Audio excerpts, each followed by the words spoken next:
What's up, everyone? Welcome to another Market Radar podcast. Hope you've had a great week. Let's take a look at next week's calendar. We've got quite a few Fed speakers, and we've got GDP on Thursday. That's what we're going to be looking for. That's the big event next week. Is growth keeping up? Our system has updated. If you're in the Discord, you will know where we stand on growth and inflation right now. Little hint, it's not looking too good in the risk on camp. Let's take a look at NASDAQ this past week. We did see a bullish trend shift on the NASDAQ. However, momentum has slowed. We did not move much over the last 4 days. It's definitely not the same environment that we had just 2 weeks ago. And you can really tell. Something we want to go over. We want to go over the trade of lost souls. If you're not familiar with that, we did have a podcast talking about it. I think it was 2 podcasts ago. It was longer than that. It's been a while now that the trade of lost souls has been in effect. But with our system update and our model updates, it has changed. So, Gamma, you want to take us into how the trade of lost souls has changed? Yeah, so I think it was on Wednesday after FOMC, I made an announcement on Twitter about the euro because remember, so the trade of lost souls is dollar down, euro up, equities up, and bonds chop. We've been seeing some bond chop. Equities are up. Dollar is down, or was relatively down up until I made this announcement, and the euro was up. So it's been working out, but it hasn't really taken off. I mean, it's still up and still in the right direction, but things are slowly shifting, and we don't hold narratives here. So the trade of lost souls was a narrative, but at some point you have to adjust your narrative with new data. If you don't do that, well, then you're a perma, and there's no permas here. So literally, we take what we see every day and we adjust our narrative. So what happened here? After FOMC, we saw the euro spike with the dollar drop, and I made an announcement around 2:00 on Wednesday on Twitter saying that the trade of lost souls is losing steam.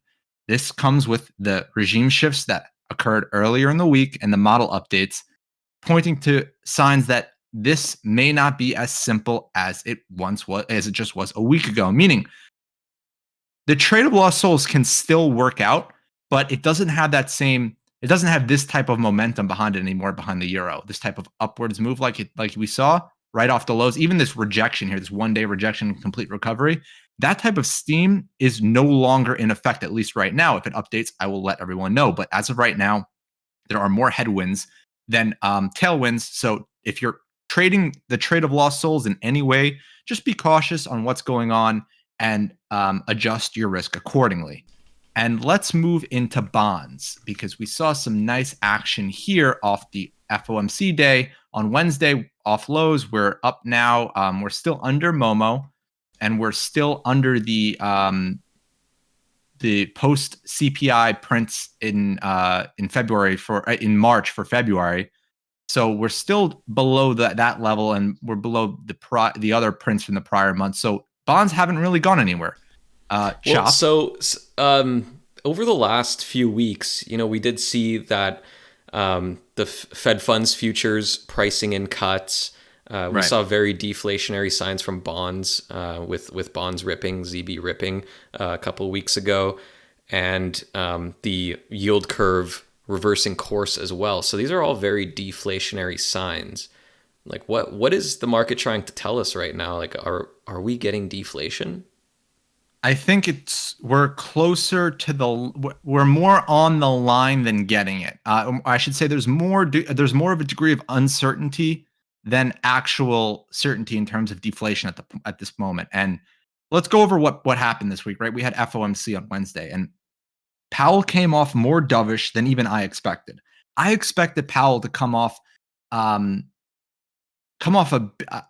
bit dovish due to the banking situation, but he was dropping lines like up until the meeting, we were debating about actually pausing rates at this meeting. That's what he said. So that was extremely dovish, meaning this is the first time in the entire Fed hiking cycle where you heard Powell even talk about pausing rates. Even you heard Powell basically say he thought about pausing rates.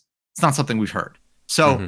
that alone is a narrative for the bears, I should say, the bearish camp in terms of yields, the bond bulls, right? That's a point for them to run with. Oh, so Powell is now even. It's the first sign of a pivot, basically. Bond bulls are going to try and run with it, and we did see that small move up here. But I think the bond market, ever since the if you look here on Friday, that's when the bond market started accelerating higher. Ever since that Silicon Valley collapse, I think the bond market was anticipating Powell having some sort of dovishness. We did too, to a degree. Powell is going to be more dovish than hawkish given the banking situation, but Powell really dropped some liners out there, some one-liners out there that are really like, okay, man, maybe the Fed is closer to being done than anything else. Now, Powell did say he doesn't see, or the Fed doesn't see any rate cuts throughout 2023, or I should say through the end of 2023 at this point. So that is probably why, along with the uncertainty, that bonds haven't really gone anywhere, but Well, they're up off the lows. so what is causing this difference in what the Fed is saying they're going to do and what the futures are pricing in? Because the futures Okay, yeah, aren't that's a good pricing point. in a hold, they're pricing in cuts pretty soon. Right. So let's look at the Fed, our Fed forecaster with the estimated number of FOMC hikes and cuts. And as you can see here, we're looking at a 25-ish% chance of rate hike in May 24. And then it just goes down. 45% chance of a rate cut, and then 66% chance of another rate cut, then 90% chance of another rate cut. And we're pretty much all outside of the July meeting. We're all under 50% chances of rate cuts at this point. Now, the reason why I think we saw this move is two things. Sparked, number one, by the regional banking issues, which, in my opinion, Powell or the Fed did a great job, and the Treasury did a great job in backstopping this, where they could essentially be more hawkish than they were at this last meeting, and everything should still be okay per se, like things wouldn't fall apart. Now, the second thing being, this is the first time the bond market and the market has even the slightest hint of Powell pausing rates. Forget about cutting rates. The market's going to take that ball and run with it.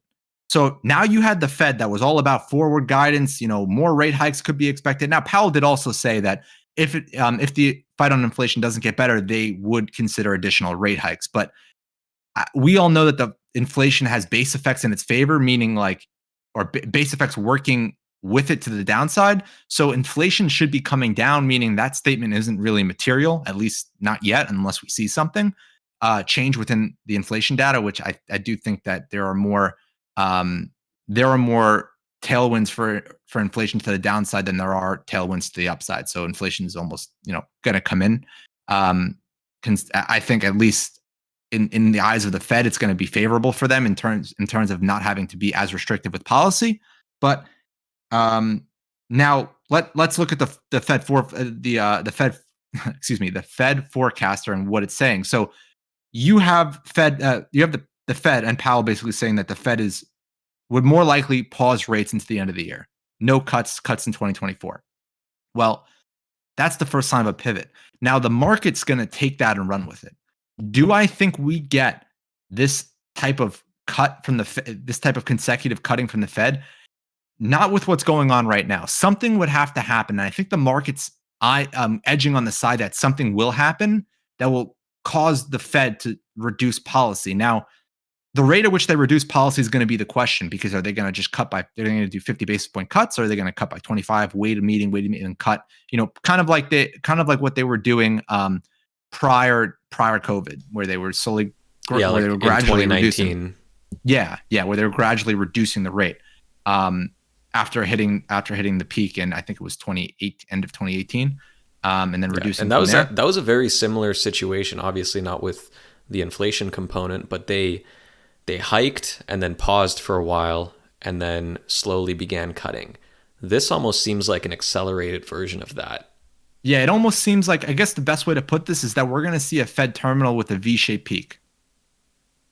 Literally we're gonna have a terminal with one print peak, the way the Fed funds futures are pricing this in. Right. Yeah. And I don't. that just doesn't seem realistic at all. Doesn't seem realistic. I know. So just a few weeks ago, we were talking about a policy overshoot. Then we spoke about a policy undershoot, meaning once once this whole Silicon Valley Bank thing blew up, and then we had Credit Suisse and all these other regional issues like First Republic, that basically switched the overshoot from Fed policy to an undershoot, meaning we went into the pre Silicon Valley situation with the market pricing in a 50 basis point hike at this last Fed meeting. We were saying 25 most likely, and then we went from there to about zero after the whole banking situation before the Fed meeting. So we went from plus 50 to zero, and I think at one point they were pricing in cuts from very a very slight chance of cuts, but that was erased, and we ended up getting 25.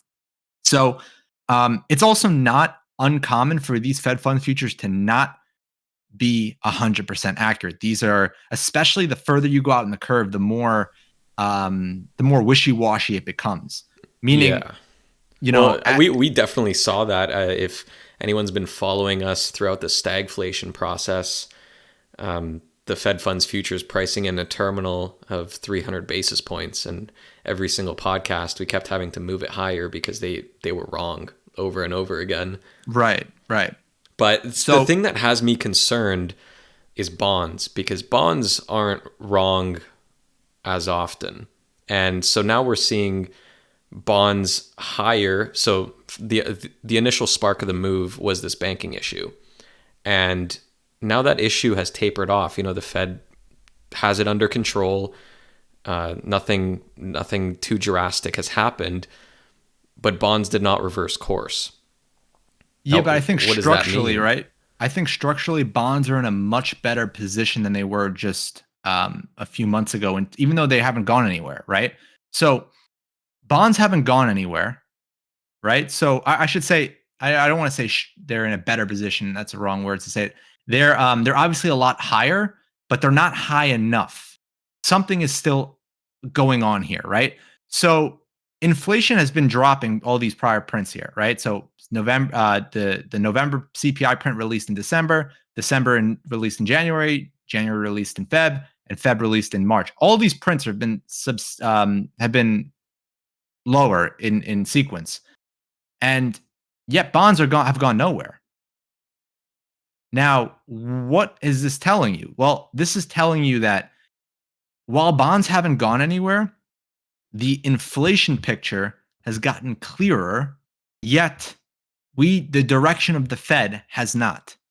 So, for example, if we look at November, October, this is when bonds were at their lows. And this is when the direction from the Fed and inflation was both uncertain. Now, what you saw happen since October, November until now is you saw one of those two things become more certain: inflation.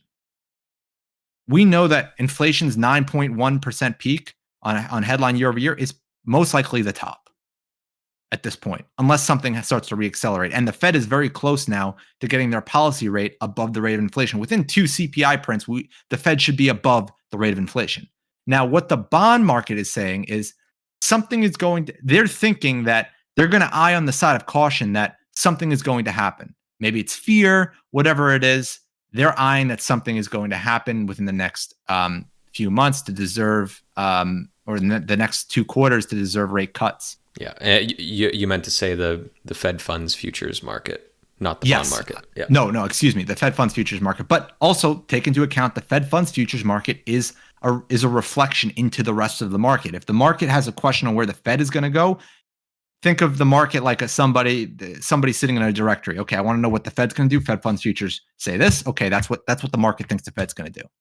That's how this works. This is not like the Fed funds futures is pricing, like, some people believe, the Fed funds futures are pricing in rate hikes or rate cuts, and the market just doesn't care. That's not what's going on here. Mm-hmm. The market is well aware of what the Fed funds futures are pricing in. The market's well aware of where the dollar is, where the bonds are. This is a highly complex system. So a simple approach to it is not going to solve anything, and you're not going to outsmart it. It's sitting there thinking, bonds are up, the market just doesn't see it yet. Yeah, no, that is not what's going on. Mm-hmm. So the market is obviously well aware. Now, let's also talk about the shorter maturity. So ZT, this is the 2-year note. The 2-year note is up considerably off the lows, right? And this is more structured around Fed. The Fed has more control over this than it does the longer term, like the 20 plus year. Now, notice this is up. We're back to September 2022 levels. So that's a nice improvement there. But what's going on here and what the bond market is really signaling to you is it is not sure the Fed is going to be so lackadaisy in its policy to cut, unless inflation is confirmed to be under control. That's what's going on. That's why we're not seeing that rapid acceleration. And we can go look into the yield curve spread. So, for example, the 2s and 10s, which we follow closely, that's the difference between a 10-year and 2-year yield. If it's negative, it means that the cost of the differential between a 10 and a 2 is the differential between a 10 and a 2 is in a situation where the 2 is yielding more than the 10, making it unattractive to be longer data maturity bonds, because you're getting more yield on the shorter end than you are on the longer. And this is also a proxy for financial companies, anyone that borrows short and lends long. So when this is negative, it's not good for anyone. Now, what a lot of people get wrong with the yield curve and the yields in this spread specifically is the difference between a reversion and an inversion. So when the curve inverts, it goes negative. This was back in July of 2022. We had the recession posters. Everyone saying, oh, we're going to go into a recession in 90 days. They had some timers, some spirals, or whatever Fibonacci sequences they had, some nonsense, right? Telling you that recession is coming. That's not how this works, because for the yield curve to revert and get out of this negative territory, what has to happen is the front end of the curve has to come down, and the spread between the longer and shorter term maturity needs to widen. Meaning, if you take 10-year minus 2-year and you subtract them, the 2-year has to be lower than the 10-year for the spread to be positive. So for that to happen, while the Fed controls the 2-year, you would have to see rate cuts, meaning a recession is underway. Now, for us to get into positive territory, we're likely going to need to see a higher anticipation of the Fed cutting rates. So what happened here? If you look at this, you can basically sum this up into a recession indicator, meaning the recession comes when this goes up. When this goes down, there's no recession. That's why everyone got the whole recession trade wrong here. And I'm not talking about everyone. I'm talking about the market. The market, this was one of the longest periods of inversions that we've seen in, I think it might be history. Or it might be, or the deepest inversion in one of the deepest inversions in history, meaning the market was well aware of this. Now, what is the market going to do when it knows that we're in one of the deepest inversions in history? There's going to be a reversion at some point, right? It's going to happen. Just how when the spreads are at record highs up here in 2012, 2010, you're going to, 2003, you're going to see it basically move towards inversion.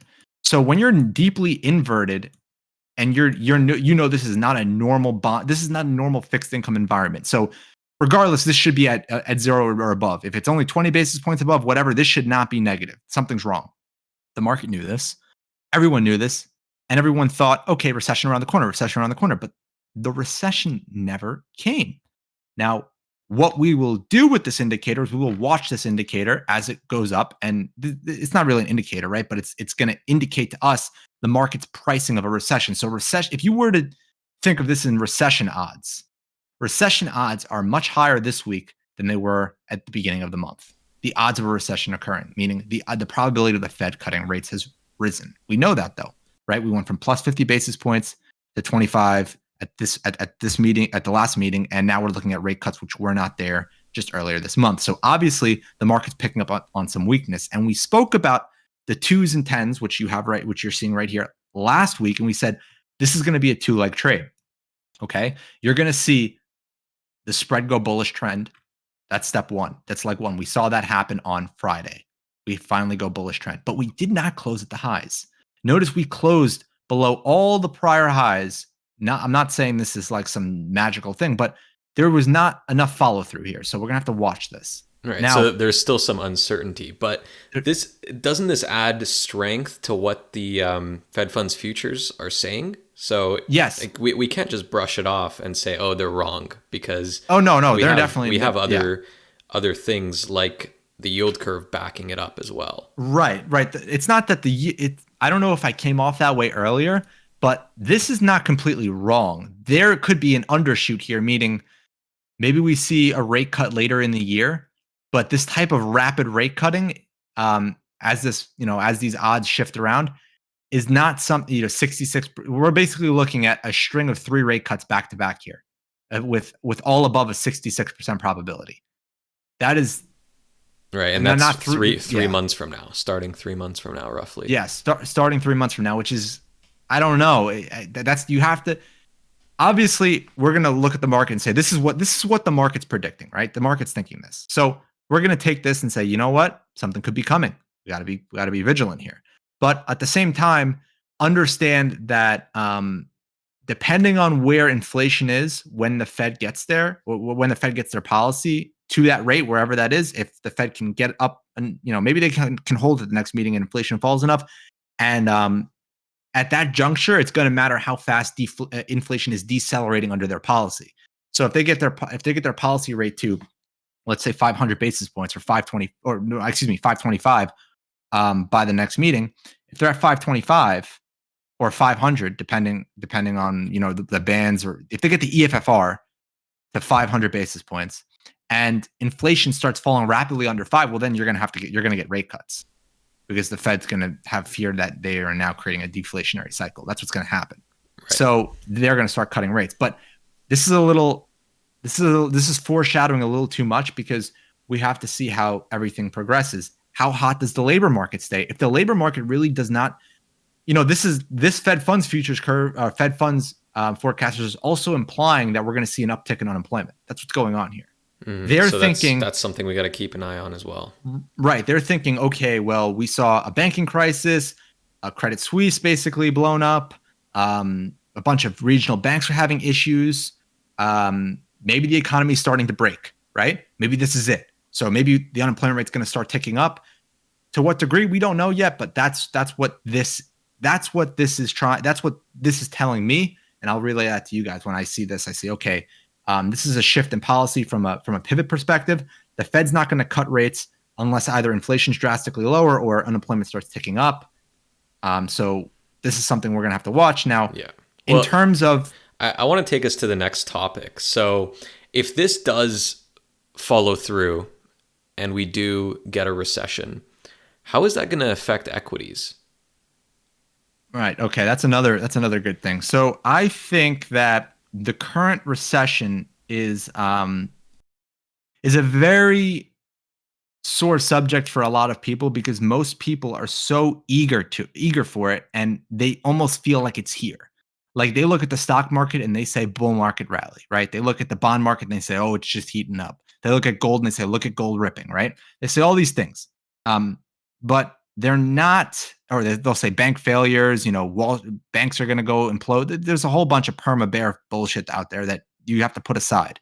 Okay. The globally systemic important banks, right? The GSIBs, they are not going anywhere. And if they are, they're getting bought out. Credit Suisse, for example, they are not going under. The government needs banks to operate. Okay. We as a country need banks to operate. So you're not going to lose those important banks unless something drastic happens where they would all fail at once. And that's some bullshit theory that I think floating out there by someone saying that, the entire banking system is going to collapse. And this is something you have to really grasp and understand. It's never going to be as good as they make it sound, and it's also never going to be as bad as they make it sound. You're going to end up somewhere in the middle almost every single time. And if you go back on time, or back over time in history, you'll notice that there's really two major banking crises. One, the Great Depression, and two, 2008. And I think everyone is very sick, or call it recession sick, because everyone has a short-term memory, and the latest major recession that anyone can grasp outside of COVID is 2008. So you're looking at an anomaly in 2008. This is certainly not the same right now. And I'll go over that in a few moments, but you have to understand where we are today versus where we were in 2008. We and where we are today in regards to COVID, right? In terms of unemployment. There's a question, and a valuable question that everyone should be asking, and that is, could we have seen a mass workforce shakeup or reset during COVID, where the unemployment rate spiked rapidly, everyone lost their jobs, unemployment, everyone moving around? I'm sure, obviously, some of that unemployment is illfully filed, or not kosher, right? But in terms of, there was certainly there was a mass workforce reset, job dislocation, people switching firms, etc. That all happened in COVID, and that was only 2 years ago. So could the labor market be way more resilient now than it was prior? You have to look at JOLTS, right? Job openings. They're 40% higher than where they were pre-COVID. So going into COVID, we're 40% above those levels. So, and that was a tight labor market back then. So things are obviously a lot different this time. And finally, back into 2008, the GFC, the 2008 financial crisis, is a skewed recession. Okay, the average decline on the S&P 500 is about 30% over the last 80 or so years. Meaning, on peak to trough declines, it averages out to, I believe the number is about 30%. In 2008, it was such an anomaly. You had postal workers, and no harm, no insult against postal workers, but they are not someone that should have 3 mortgages. You had people that had no business in owning one house, own 3. And what ends up happening is, when they went bust, they went completely bust. It wasn't one bad investment, it was their entire life done. And things have changed since then. Meaning, this type of if this type of banking crisis that you're seeing is at a bank level, meaning, for example, banks are having liquidity issues because their portfolios are basically underwater, but they're underwater on securities that will mature at par, guaranteed by the government, as long as we raise the debt ceiling. Which, if they don't raise the debt ceiling, they're gonna raise the debt ceiling. We all know this is the game they always like to play. It's all politics until the final hour, and then it gets raised. Unfortunately, that's the game of the United States, and that will continue to be the game over time. Now, to what degree do they curb spending here? Do they adjust budgets? We'll have to see. But the debt ceiling is getting raised. If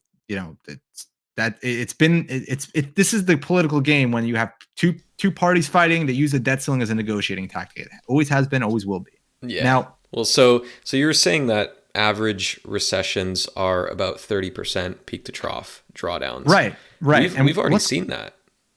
Right. And this is the interesting take. So let's look at, this is U.S. real GDP adjusted for inflation quarter over quarter. Okay.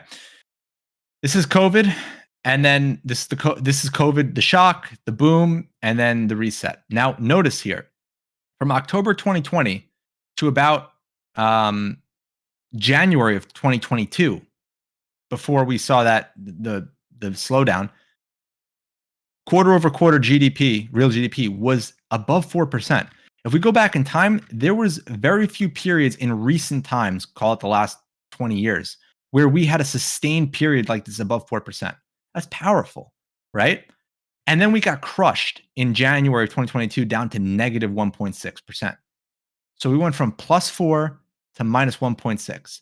For reference, in 2008, we basically headed into the end of 2008 at 2, and the financial crisis brought us down to negative 8.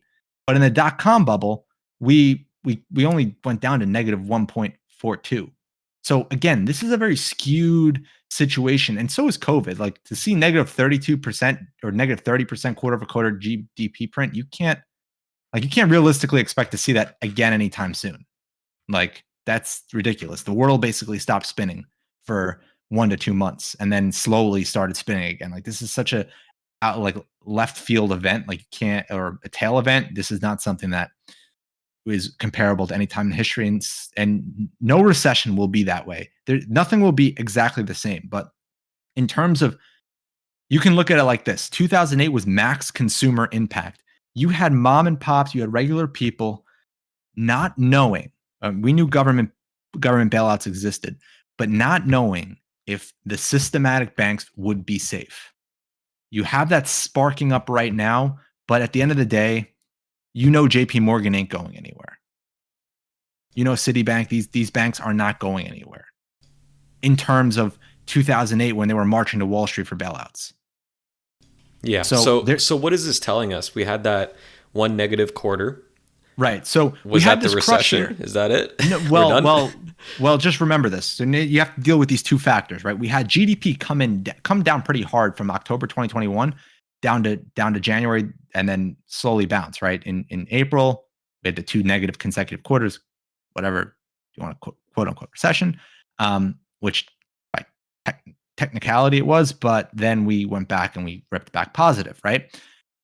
What you saw here was was a GDP crush of, I mean, we're talking from almost 8%, or I should say 8 percentage points in just a matter of a few months now, or a quarter or so, right? Now, let's take a step back. This happened January 2022, and let's look at the yield curve. January 2022. The yield curve was yet to be inverted. The yield curve now goes and inverts. Okay. So we're now pricing in GDP headwinds, okay, which we basically saw and we've alleviated from, but we can still decline. And we've priced in a inversion now on the curve. So what did markets do? Well, markets took this and said there's an issue. Inflation by itself is not that big of an issue. It's when you don't have growth with that inflation. That's where the issue is. And obviously, we saw this growth slowdown here. Now, how much worse is growth going to get to the point where we're back down to these 1.6, negative 1.6 area? Because the market knows a recession's coming. We know that the yield curve is going to revert at some point. The Fed's going to ease. We know a recession is going to happen at some point here. So to think the market isn't pricing that in is kind of foolish. To say, oh, to think like, oh yeah, we're going to go down to like 8,000 on NQ or something nonsense like that. And you have to also put in perspective what has happened since the last time, let's say COVID highs 10,000, right, on NQ. We've printed like 20 something percent. I think it's 26% of global money supply, of US money supply since then. So where that go, and now you'll say, oh, M2 is negative. Some people will say that. Sure, but you're talking about perpetual inflation, right? You're talking about a year-over-year figure. Like, just because M2 is slightly negative, it doesn't erase the 26% that it just printed. Right. Like, so it just makes it that much harder to go back down to those prices. Right. It's like if we look up the United.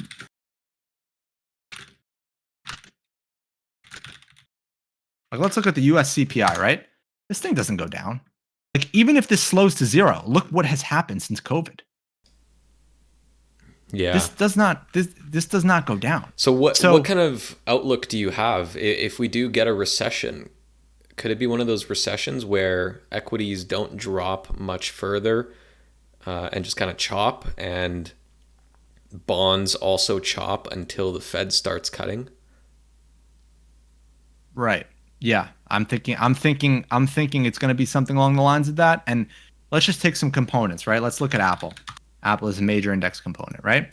So what do we got here? We'll take off DDAP, make it nice and simple. Apple is barely down in terms of where it was in 2021 when the stock market has since declined.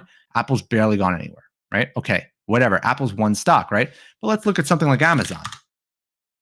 Amazon, off its peak, this was multi-trillion dollar. This was, I think, a $2 trillion company now with $1 trillion, is down 47%. Okay, let's look at another one.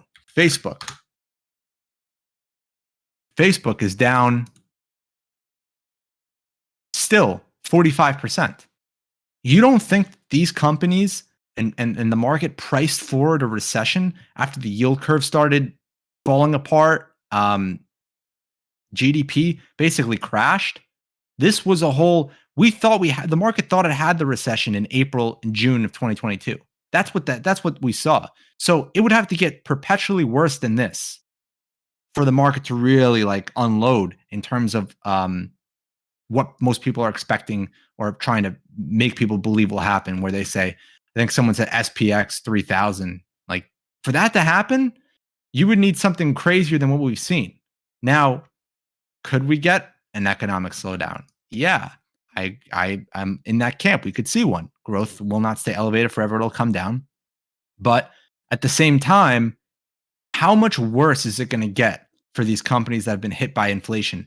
Now you have inflation coming down. So now you're giving them all like you priced in max pain pretty much at one point. And now you're reverting off that max pain. And it's going to be very hard to get back to that max pain unless something drastically happens with the economy. So to think that, a company, again, we'll bring up a company like Google, right? To think Google has like 50% downside from here is nonsense. Like, Google would have to lose $600 billion of market cap for what? It already lost. If we take the measuring stick, it already lost 30%. So what is going to have to happen for it to basically from here down to 50? It would have to lose another 50%. It's almost like what ended up happening was the recession took too long to come because of COVID. So if we look at COVID, what ended up happening was we had all these shocks from COVID, and this pullback was basically the start of the recession, right? As GDP, we went from positive 34 down to negative 1 in a matter of 2 years. That's a you want to talk about that? That's one of the biggest GDP declines that you probably have on history. That happened in 2 years. And the market saw that. The market saw the yield curve inverting and knew the Fed was hiking, and it knows that inflation now has tailwinds to the downside. So your bet is going to be, when you're looking at the market, is, okay, how much worse can it get? And the answer is, the odds are that if a recession does happen, the market could chop. For example, like if we look at SPY or ES lows when GDP was at its worst was somewhere, I think, around here, 3,700. That's no higher than October. So could the market be range bound for a while bonds accelerate?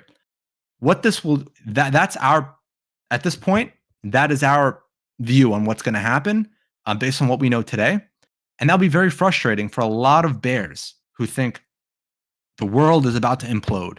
The market's about to get destroyed. They basically have this waterfall analog, thinking SPUs are going to go down like 500, 800 points in like a month. They're like, oh, we had the Lehman moment. It's time to collapse. Like, we had no Lehman moment. So at least not yet. So to think the market's going to collapse from here with what we know today doesn't make sense. The market's seen a lot of pain already. Now, bonds, on the other hand, they're just waiting for the Fed to come in and play. That's what's going on. Now, what would be very confusing for most is if equities can muster a small or steady climb, nothing crazy, with bonds going up. That would be something that most people are not prepared for right now. Everyone's, right. I want to short this. Just as we saw the positive correlation on the way down, we might see the positive correlation on the way up as well. Right, the stock bond correlation. Right, exactly, because the stock bond correlation broke down because we had this whole move up in real yields, and I have them right here, right? So this whole rapid rise in acceleration in real yields. Well, if you get a recession, real yields right now are 119 basis points, and they're on the verge of flipping trend. We're watching these closely, but if you get a recession, these are going down. These are going down, making pretty much alleviating a lot of stress on these tech companies. These tech companies literally saw one of the quickest rises in real yields in history. Literally, like in terms of a year, we took negative 100 basis points to positive almost 180 in in a year. And how much worse is it going to get for them at this point? The answer to that question is persistent, sticky inflation that will not fade. That's the worst, or I should say, the bad card in the deck if that happens. But it doesn't seem like that's going to happen right now with what we know. Um, and we have to stay positioned to what's most likely. And even here, we have the December 2023 Fed rate expectations. These are the Fed funds futures. We minus it by 100 to give just an estimate of where they are in relativity. So we went into pre Silicon Valley Bank up here at 5.5. Now we're down here at 4. But you're seeing we're having some trouble even getting under this. This is the Silicon. This is the First Republic that Monday after Silicon Valley Bank, First Republic underwater, and then there was Signature Bank going out. There was a few that went out over this weekend. We still have not been able to close under that level. So it's very interesting to see how the end of year expectations have shifted. They are definitely a lot lower than where we were even, on Tuesday, earlier, especially earlier this month. But in terms of actually breaking down, we're not seeing it just yet. So we're gonna have to take some time and let this play out. In terms of what the Fed's going to do, it's still some uncertainty there, and also in terms of the recession. I know some of you guys are scared about the banking situation. You need to understand that as long as you do your due diligence and you're at a systemic bank like a JP Morgan, someone that's pretty secure, the odds of them if JP Morgan goes out of business, you have more problems than just your money. You better hope you have a gun, some food, and some other form of currency at that point. And that point is likely not going to come. If you wanted to bet probabilities, you would bet well under 1%. I would bet a 1 basis point shot of that happening if that was the case. And that's my opinion.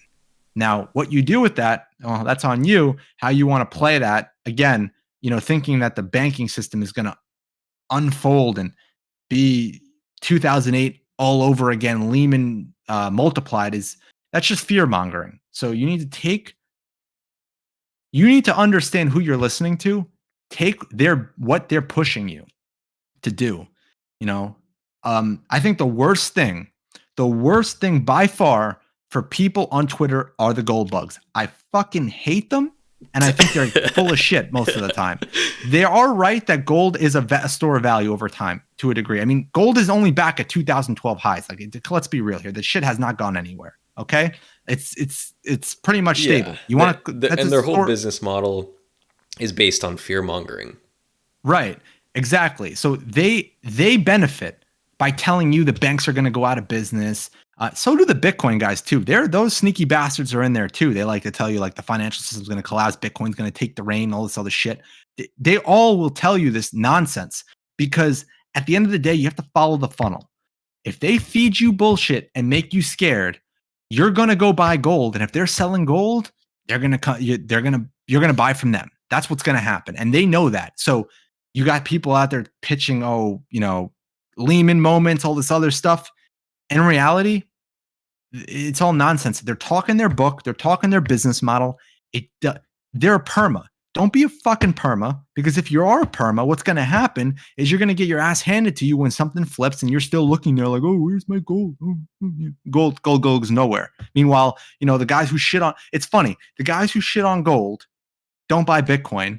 Bitcoin has outperformed gold by miles and miles. And then the people that own Bitcoin that shit on gold can't understand what happens when they're down 60% off the highs. It's two idiots in the same room fighting each other. It's nonsense. And if you sit there on Twitter or on YouTube and you absorb this information, you're setting yourself up for a perma brainwash, and you're not going to be able to see moves as they come along because you're always going to have this idea that the recession is around the corner. Or if you're a perma bull, that every market drop.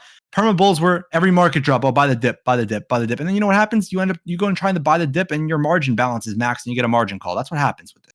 So same way the perma bears try and short rallies to the heavens, the perma bulls buy dips into Hades and they end up both smoked. So if you're listening to a perma, understand their objective, and it's most likely because they are underwater or they haven't been right yet that they continuously push their narrative. Because if they've been right, there would be no reason to own what they own anymore. Meaning, for example, the gold bugs will always push a financial collapse, because if the financial collapse ever occurs, there would be no reason to be a gold bug. We'd all be gold bugs. So they've been wrong in perpetuity. They've been perpetually wrong. Excuse me. Same thing with Bitcoin, guys. Oh, banks are going to adopt Bitcoin. We're going to try. Okay, banks have not yet adopted Bitcoin, which is why they still scream it. If banks did, they would say, "Oh, I'm right," and then what? What are they going to say then? Banks are going to adopt Bitcoin. We all know that. So you have to pay attention to how these people are coming across on your feed and what they're trying to tell you. And it's most of the time, it's a lot of fluff. So if you feel scared and if you need somebody to hold you because you're not sure if the market's going to be here tomorrow, or if you're violently bullish right now and you believe that the world, like, oh, melt up, all this other bullshit, you need to see you need some help, because this you can't go like this. You're going to end up getting smoked. And if you can understand that, you will upgrade your trading, you'll upgrade your mentality, you'll upgrade your life. You know, when your perma and the market and whatever your perma is down in your face, it's not good. It's not good for your life, not good for your health, not good for anybody. Not good for the people around you, because then you notice when you're down, people that are permas that are down in their on their idea will sell more than when they're up, because it's harder to sell when everyone believes in it. It's easier to sell when no one believes in it, because you become this bold icon, this guy that, oh, this is the guy that's way left field, and they all look for this because that's how they attract people that are very sensitive to marketing and not understanding that, like I said before, the worst things and the best things will never occur. You'll land somewhere in the middle. And that's where we'll finish up this podcast. Thank you guys so much for listening. If you have any questions, feel free to reach out to us on Twitter at The Market Radar, or go to our website, market-radar.com.